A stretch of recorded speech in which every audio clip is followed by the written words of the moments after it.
thank you for watching today. My name is Elliot Forbes. I'm a male grooming specialist. I'm based in Walthamstow. So here today, I'm in my studio, northeast London, and thought what I'd do today is do a little Q&A. So I put a few messages out online, tried to find out what problems are that guys have with their hair. So then I've got a few responses online, and then I also went out onto the street and tried to find what a few problems with people's hair is and what they struggle with, what's annoying them. So what I'm going to do is I'm going to read through these questions, try and answer them to the best of my ability, and try and see if any way I can provide any value and see if it helps you in any way at all. So the first thing that I found out was from Daniel O'Shea, so a friend actually from back at home. Grew up, I think, when we met when we were about 3 years old, and he says his problem is he tends to have a flaky beard, and it's a lot of maintenance. So the flaky beard, that's dandruff, which a lot of guys tend to have. You see that in the chair an awful lot. You'll comb through it, flakes just come off an awful lot. So it sits really dry, and the problem with that, well, there's one or two things that the problem with that is. So it's either that the skin is really dry, and when you're washing your face, you're using cleanser, you're stripping it of all its oils, the water's really harsh, it's really drying the beard out and drying the face out. So a key part of that, which not a lot of guys do, is to moisturize into the beard as well, and more into the face of the beard. That's more the problem. You get a lot of guys that when they have a beard, they will sort of oil the beard, moisturize the beard, but actually don't really work it into the face to get the moisturizer and the oil right into the face, which is where the problem area is. It's if the face is dry, then that's where it's then going to lead to the flakes into there. So what I would say is, if you're putting moisturizer on, make sure you really work it up right against the grain, really get in there, work against the grain, so make sure it gets all the way down to the skin, so actually it's moisturizing that as well as possible.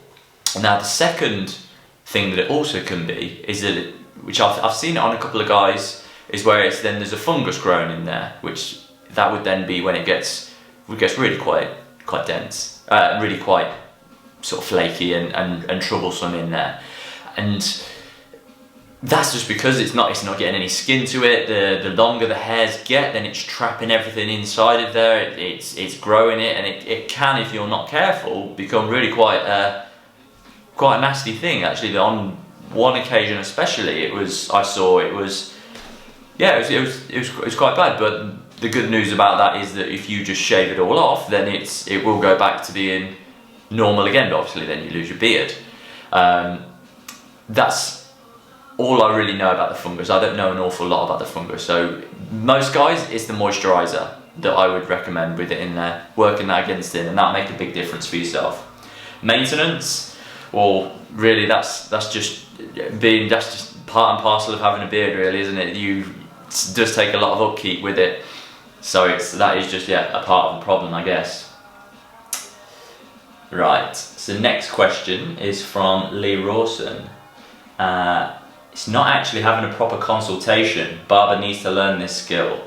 And yeah, that is a big thing actually. That was one of the main reasons why I actually got into cutting hair myself, because the amount of times I would go to a hairdresser's, a barber's, would go in, would say something, and I probably didn't articulate properly how I wanted it, but also I never felt that the person cutting my hair asked enough of the right questions to get the right response out of me. I always felt that, well, I feel now that it's not necessarily the person in the chair, it's not their job to know what to ask for. So the consultation is a massive thing, and being able to do a consultation and have one where you've gone through that process and you feel like you know exactly how your hair is going to look at the end of it.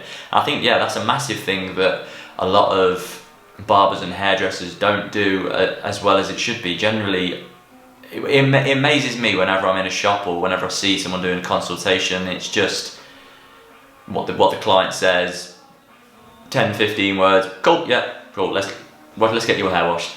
And I always feel like you might have an idea of what you're doing, they're going to have an idea of what you're doing, but also do those two match? And I would say the answer a lot of the time is no. So it's, yeah, I would agree with you there, Lee, that consultation is something that barbers and hairdressers really need to do a lot better, for sure. So, in answer to your post, it's that my hair gets thick and heavy, so it's difficult to style, and I just don't have the time to get it in order in the mornings. And this is from one of my clients, Chris.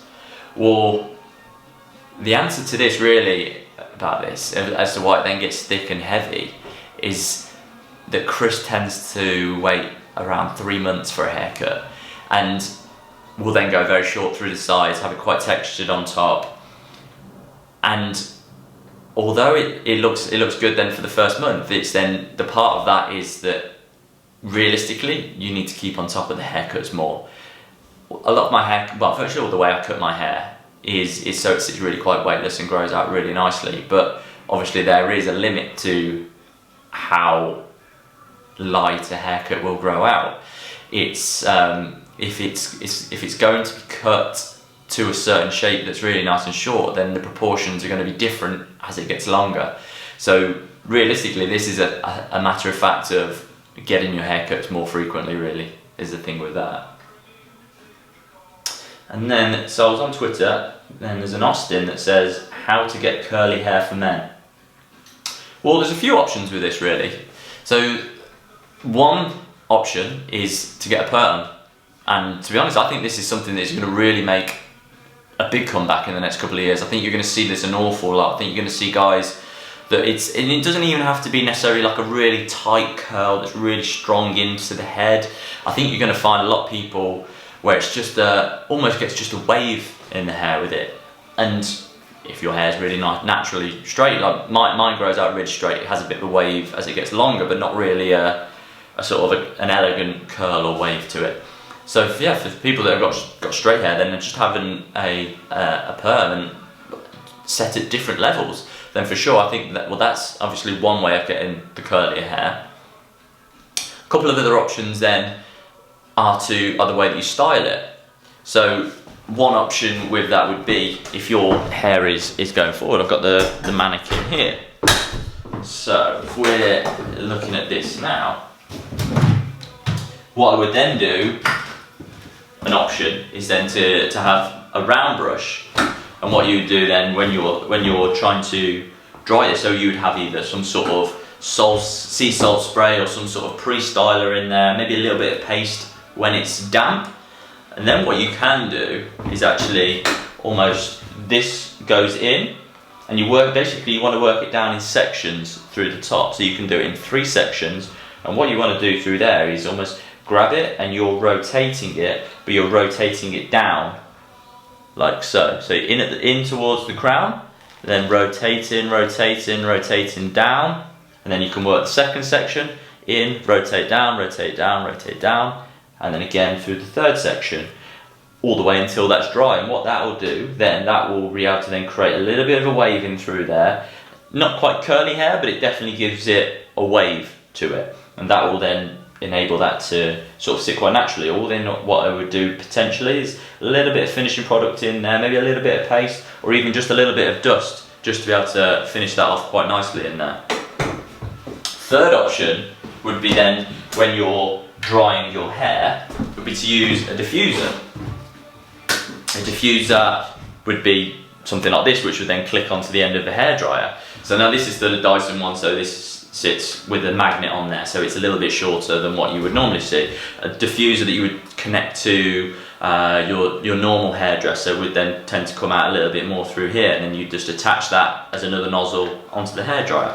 And what you would do through this, you would then put a little bit of product into the hair, a little bit of pre-styler, and then what you can do is with your head tilted forward so that the hair is not sat onto the root. Basically what you would do is, God, I'm getting myself into a right, put this on there, and you don't necessarily want to be ruffling it around and moving it around too much, but you want to sit this in there, and then basically you can just twist this around. And if your hair, this works really quite nicely if your hair is quite straight. So what you would do is you would just sit this on into the hair, with the hairdryer on obviously, low heat, low speed as well. You just want it to be drying really quite naturally, and then you can almost just rotate this, and that will then get a nice little wave into there, little bit of a curl. And if you have your head tilted forward with it, what that's going to do is it's going to encourage a little bit more volume with that as well. If the head's sat in through here, then it's going to be sat on the root, so it's actually just going to be crushing it down and pushing it further. If you then have that off, all that weight's off it, so it can actually then bounce up and sit in with a little bit of volume, a little bit of the wave, a little bit of the curl, and that would be the best way to then encourage that to go through there.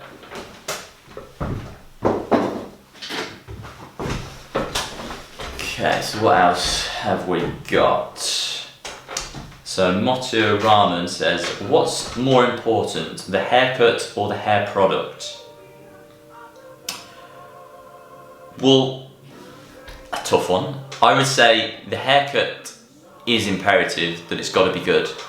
It's or fit for the way that you're trying to style it anyway, because some of the haircuts that are the best are not necessarily technically perfect. Like, so for me, I've just been really texturizing through this back, so it almost grown into a little bit of a mullet at the moment. So it's technically, is that technically perfect?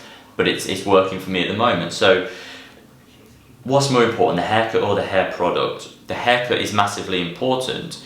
I would say the styling of the hair to get it into the right place is probably equally as important. So be that whether it's leaving it to naturally dry, the way that you style it with the hairdryer, that's massively important with that. The product is, I think you can manipulate the hair to do what it wants to with any sort of product if the hair is cut correctly. So I would say actually the haircut is more important than the product. That then gives it the foundation to be able to do what you want. And yeah, then you can almost add just a little bit of anything really, and get and achieve a look that you want to do with that, I would say. Yeah, so the haircut is number one. Okay, so what have we got now? So then we've got Ian Mackey. He says, styling my cowslick at the front of my head. And that's a big problem. Yeah, a lot of guys have this. So actually a real problem that I have as well, or had. I've actually gone super short at the front. So actually that's one option. You just completely bone it off and there's nothing there. So the way I style my hair is so it sits really quite a lot of texture in through the top, and then in through the front area, that just sits there, and then all the party and all the styling is really through the top area, so that can sit nice and textured, really nice and broken up. That's option one with it. Option two is obviously working with the cowslick and having that flicking down and really trying not to worry about it. That is not something that ever was something I wanted to do. That would frustrate the hell out of me. Like, I would style it in the morning. This was before I got into hair. I would style it in the morning. You'd then go somewhere, and then it would all be then curling around, coming down, and it would almost be rotating back on itself and falling forward. So I know the struggle and stress with this, but the best option to be able to then eradicate that is to flat wrap dry the hair. And I'll show you how we would do that now. So if I've got this mannequin's head here, ideally what you would be doing is using a paddle brush. Now I actually haven't got a paddle brush at the moment with me here, but what you could do is you can use like a nice 9-row vent brush like this, or not vent brush, this is a YS Park brush, really quite a nice brush. It's got a wooden handle on it through there, really nice and sturdy. And basically when you're trying to smooth out hair and get it so it can sit as straight as possible and have that hold to it so that it sits in the place that it wants to, what you really need to do is to confuse the hair. Obviously when you wet the hair, and it will go back into its natural state, and it will then have the wave, the curl, the cowslick. It sits out at the wrong angle or sits out at an angle. So what you want to do is to then confuse the hair. So to do this, as you can see now through here, this hair is then flopping over this way, this hair's flopping that way. So really what you want to be doing to smooth this out, first off you would then start by really working this back so that the brush goes in, then the hairdryer then follows it, and brush this all the way back, getting in, smoothing it in through there. And then what you would do is work it to the side, really following, so the brush goes in, grabbing some really nice amount of tension in through there. The brush is then in front, the hairdryer following it the whole way. I would use this on a high heat, so actually it's really changing the structure of the hair. Then coming all this way as well, then brush, hairdryer, really working that down, and then we would then work it forward. So all this time we're just completely confusing the hair. You're trying to bring it back to a state that it doesn't recognise, a state that it doesn't really know, and then working it back again, working it to the side, working it this side, working it forward, and then pushing it into the state where it wants to. A thing that then people, once that then is in its position where it's then smoothed out, what a lot of guys tend to forget is to actually then blast it with cold air. What the cold air then does, that then seals the cuticle, so it's more likely to actually stay in that position throughout the day. If you just leave it to cool down by itself, then really it could just fall flat by itself. It then could just go back to the natural texture of it. So yeah, cold air, blasting it at the end, and that would work really quite nicely for yourself in with that there. I'll do a full video of how to flat wrap in future when I've got a nice paddle brush. You can really grab some tension with it and show you how to do that properly. But for today, I think that then gives it a little bit of an answer there. Okay, so the next ones now are videos, that I was out on the streets in London yesterday asking a few people a few different things. So we will get those up now. Right, so question one. It's very kind of straight and floppy, and it doesn't have like a lot of structure or texture to it. So if I want to do big hair, it takes a lot of moulding and wax, and it's a bit of hard work. And also, when the top bit grows, there's a bit on the side which kind of flips around like a bit like a, Free Willy when it's sort of what do you call those things? They're sort of like the fins. Yeah. They're sort of like curled over when they're sad. And I get like a kind of like hair version of that that just sort of flops around and sticks out. You've got a Free Willy? I've got a Free Willy. Right, so this gentleman, he had Asian hair, but the problem, so he mentions about how it sits floppy, it doesn't sit with any volume in through there. So the main problem that this gentleman had with his hair actually was that the haircut was not the best for him. So the way that he had it had really quite a lot of length in through the top, but then it was almost like a 0.5 the whole way up round to the roundness of the head. It had almost like sort of as though it would have been like almost a shaved part in through there. 0.5 the whole way up through here. Hair then sat over and then was really short past the roundness of the head through this side as well. And the reason why then it sits really floppy is that actually there's nowhere for the top actually to sit on top of. It's by going over the round of the head and not creating a real flat, solid silhouette in through there, it's got nothing to sit on. It's just then going to flop and fall down to the side, which was one of the problems that he had. If that corner and real strong strength is built up through there, that can sit on top of it, and it can sit and build and more, and then it can then sit with a bit of volume through there. Second problem that he then mentioned was that actually didn't feel like there was any texture in through there. Now, talking to him, it then later emerged that actually what the guy that would tend to cut his hair would use the thinning scissors and really then blast through that. And it was removing weight rather than adding texture in through it. So it's, by using the thinning scissors, that tends to remove quite a lot of bulk, but it doesn't necessarily add any texture to it, because the texture then comes through the ends. So if that then has more texture in through there, then it can sit with a bit of volume in through there, and then you get the texture and the brokenness through it. Where he then said on this side where he had the floppiness, that was because it was so massively disconnected, and he said as it got longer. But it was like that, it would have been like that from the start. So realistically, the problem with that was down to the haircut. So that's why it's so important to make sure that you go and see someone decent to have your haircut, because it means that you end up being in quite a bit of struggle getting to be able to style your hair the way you want it to. So, next question.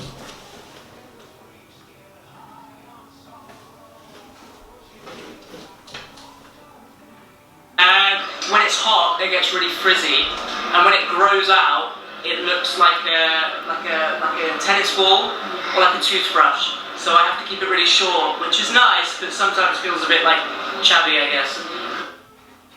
So in regards to the frizziness with this guy then, this was actually, well, with regards to the frizziness and also the way that it felt like it grew out like a tennis ball, this was actually partly down to the way it was cut as well, because they'd gone so short. They'd kept a square silhouette, but they'd gone so short, so high up, that it almost sat quite triangularly in through here, and then he was left with quite a tuft, which then, because it was then quite disconnected from the sides, it almost then just expanded and sat everywhere. So really what that was doing is that needed to be built up more of a square silhouette in through the sides as well. That was really key to what his was like, and in response to it growing out like a bit of a tennis ball and quite grubby, when that corner is built up a little bit more, it sits smoother, so it doesn't then feel like it grows out like a tennis ball. I know before I got into hair, I used to go really super short, was never happy with the way it looked, and it felt like I always had to get it cut every week. I used to go to a barber's every week just to get it trimmed, because it always just felt like it grew out really quite much through the sides. And I found that since having the haircut properly and with a correct shape, that never feels like you have to get it done, because it's still sat in the shape that it's supposed to. In terms of the frizziness, because then there was such a difference between the shortness of the sides and then through the top, that was then it didn't necessarily have the support, so it then would fly everywhere. If he almost had something to weigh it down pre-styling, as opposed to a sea salt, as opposed to a sea salt, which would make it a little crispier, more of a smoothing cream or something like a grooming cream to put in there, and then to diffuse the hair dry. That would work really quite nicely on his hair, because his hair was really quite curly, and he'd never put anything in before just styling it. So he would just towel dry it, then style it. If he was to then diffuse dry it to then have some weight in through there, that would then enable it to sit in that proper shape and would stop it from going so frizzy. That's the big thing. If you give it enough body with the product, then it won't tend to get too frizzy and get out of control when it gets hot. So the next question. It's looking constantly dry. No matter what product I use, it always seems to just lose. Like, I don't like it to look wet, but I like it to have a shine, but still be sort of like moldable. So in terms of the dryness, his hair did have really quite a dry look to it actually. And it was almost as though he washed it a little bit too much, and then it was. I think the product he was using wasn't necessarily ideal, so something like a conditioner, a leave-in conditioner, probably conditioning the hair anyway would make a big difference to his hair after shampooing it. Not a lot of guys tend to condition as well. They'll just shampoo it, rip it of all its oils, and then not condition it. So the reason for conditioning the hair is actually to make sure that you restore it back to the neutral pH levels, so that it can then sit nice and balanced. So also then with him, if you wanted to have a little bit more weight to it, where then it was a bit more moldable, then almost a leave-in conditioner would work really quite nicely with that. Not a lot of guys are taught or told much about leave-in conditioners. So there's lots of different options with them, and that would be able to then sit in its place, because it gives it a little bit of weight, it gives it a little bit of hold, but it gives it a moldableness to it as well. You can still easily run your hands through it. So a leave-in conditioner would work really well with that. My hair is like super thick and heavy. Blame my Indian heritage for that. But so I start my hair kind of quick, and so when I walk around, because my hair's quite heavy, it tends to part in the middle sometimes, and it makes me look like I have a really bad 90s cut and haircut fringe, and it's really frustrating. So this guy actually had great hair in terms of what you could potentially do with it. The main reason why he's been struggling with it, again, is because it wasn't cut into the right shape. So with his hair, it's super thick, it was really luscious, really nice actually. He had it like sort of almost, it was about to down to like a one fade through the sides, really nice and short in through there, but then it was heavily disconnected through the top. I mean, he'd styled it brilliantly, it looked great on him, but it was part of the problems of what he had is because of the way it's been cut. It was then jumped straight away from the top of the fade then into the length, and the length through here was crazy. Then it was then sat straight back in through here. So all that weight that he has in through there feeling heavy, that's just because there's just so much excess hair on there that just didn't need to be there. And it's not necessarily that a disconnection is wrong, it's just that the disconnection was in the wrong areas. All of this extra bulk that he had in through here was just completely unnecessary. He was wearing it so it then sat straight back with a really nice sort of quiff and flowing back nicely. All the length that he needed in through there was right at the very front. So there was, if I was to cut his hair into the shape that would work a lot better for it, there would be a lot of hair on the floor, but it wouldn't feel as though his hair is any shorter, because all that you would be doing is just reducing the bulk and reducing all the unnecessary stuff through there. He, like he said, he's got quite thick Asian heritage. So because there is then so much weight in the hair and it growing, then wanting to grow forward, but he's pushing it straight back, it's going to then separate and fall through the middle, just because it's all of that just dragging down. It's just not light. It doesn't want to sit into that position. You're forcing it into an unnatural position, because in essence there's nowhere really for this to sit. So the front, if you're trying to put the front back and you've got all of this long and excess in through here, there's actually nowhere for this to sit, so inevitably it's going to fall flat and falling through there. So really it's a matter of keeping all of this length in through the front, but then reducing this down by really quite a lot.